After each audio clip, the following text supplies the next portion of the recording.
Hello everyone, welcome to the seventh video on this channel, and this is the third time me recording this video. Uh, it's not been my day, so first of all, I got some response on my last video, 2 views. It's nothing, but it really encourages me. Even if one person else in the world is listening to me. So if you by mistake come across this video, please leave it a like. I know it's not been very edited. I know there's no animation, no background effect, but I think my content is good. So please just leave it a like, and even if you don't like it, leave it a dislike. Please let me know that you watched it. And subscribe if you want. So currently I have 2 subscribers. So my aim is to get to 100 subscribers. It's nothing in YouTube, but considering that my channel has no editing etc going on, I think it's some achievement if I get 200 subscribers. So I have also finalized a posting schedule for my channel, which will be like 3 videos a week. Mostly it will be one day, Monday, Wednesday and Friday, though I can't promise anything, but mostly it will be that. So let's get into today's video for the third time. The topic of today's video is teaching parenting. So the topic is that how we can teach people parenting. Okay. So what happens is that not everyone, most people have this stage in their life when they have children and they are entrusted the task of giving them a good childhood. Most parents want their children to have a good childhood and a great adulthood based on their childhood. And what happens is that they don't have any experience. They're doing it for the first time. And when you do something for the first time and you don't know anything about it, you make mistakes. And what happens is that sometimes parents just rely on their own experiences. So suppose a parent had a difficult childhood, and then he or she just keeps pampering their children, do not want to see them in pain because it gives them pain. And what is really not good for their children, because you pamper children too much, it's clearly psychology that you are disturbing them, you are making them too much in ease, and you sorry for that, and you're making them too much on ease, and they are become too demanding, and then they start complaining that my child has got too demanding and my child has become an irritated human being because it's not good for them.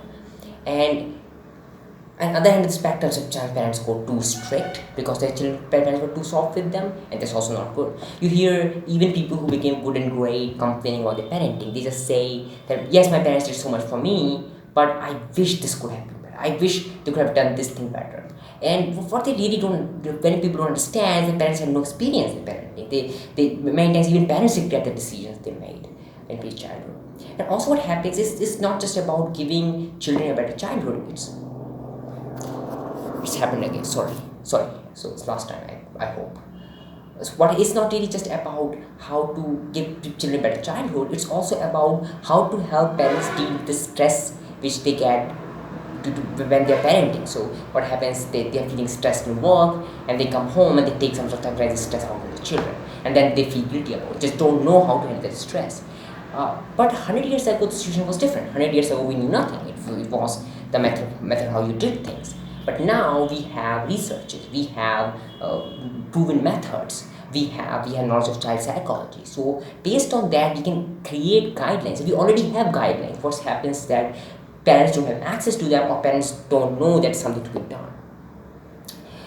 If we are able to teach parents how to make their children grow up to better citizens, how to grow up to be better persons, more successful professionals, we will have a much better population growing up than we have right now.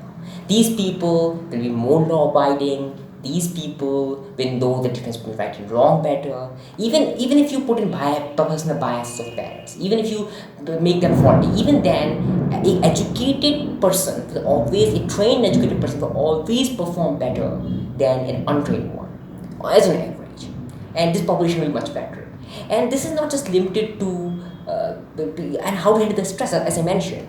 And the third thing happens is that there are some issues. Okay, so for example, you think about the spread of AIDS. Okay, you need to talk with many conservative societies. It may be not so much the issue in the first world, but definitely the issue in more conservative societies. Parents feel very awkward, even though they want their children to have the best lives and not suffer from any kind of disease. It's just so awkward that they don't talk about it. It's not because they don't love their children, it's just because the barrier stands so firm, they're not never able to break it. And the reality is that the children won't mind. And the reality is that it won't be a worse situation if the person is 16, 17 years old. Also, the problem starts arising as soon as children get to teenage. The parents don't know how to deal with their teenage. It's proven thing that there's a hormonal change during teenage. There's societal change in teenage. The child finds himself in a different situation from how he or she had lived till now, and that leads to a lot of conflicts. That leads to a lot of strain in parental relationship, which is not good for children, not good for parents. And the strain sometimes starts when the children start trying to find a life partner. It may happen very early in some countries, etc. 16, 17, when they start finding girlfriends or boyfriends, or it may happen from more conservative countries, when they start finding a life partner at the age of 26, 27, 25, to finally get married. And they can be conflicted about these choices. Parents may genuinely feel that this is not the right choice. And then parents have certain expectations from the children, and the children's expectations are fulfilled. So all this leads to a lot of disturbance. And a lot of people who have become villains, criminals, you're able to trace this behavior to a abusive childhood, to a childhood which had problems. And so it also happens where one partner is becoming, one of the parents, for mother or father, is becoming a bad parent, and the second person is not able to do anything about it, just doesn't know how to deal with the situation. So, and how this teaching can take place? Teaching can take place simply as most effective course of learning these days, the online one. You can do it on your own pace, just when you are about to have children or your children change stage.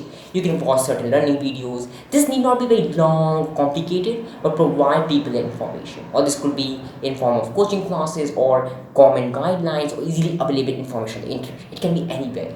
But if you provide parents, my only reasoning here is if you provide children parents proper scientific information. I must stress here proper scientific information, because we have seen from some years, and we've seen that before, that sometimes this effort to help can be used to create political leverage, because how children swing will define what way politics swings from 20 years from now, and the people who have control of politics now will try to influence children that way so that they remain in power even when this population goes on. So proven scientific information is very important, otherwise we're just spreading myths everywhere. It's like one article contradicting the other and all this. No, it has to be proven thing, it has to be proven methods. And even if this research is not there, we can definitely do some research upon better parenting methods. So with that, this is all for today's video. And last thing I'd like to mention is that I will also start doing some Android game and app reviews. So there are thousands, millions, I think, billion apps in the Google Play Store, the store I use, and same stands for App Store and iOS. And I think there's not enough videos online giving you proper information about these games. There are very great games out there with great ideas. So I'd like to do something like that. So the current idea is I'm going to do videos of sociology, maybe Monday and Friday, and do Android app review in between on Wednesday. So that's all for today, and thank you very much.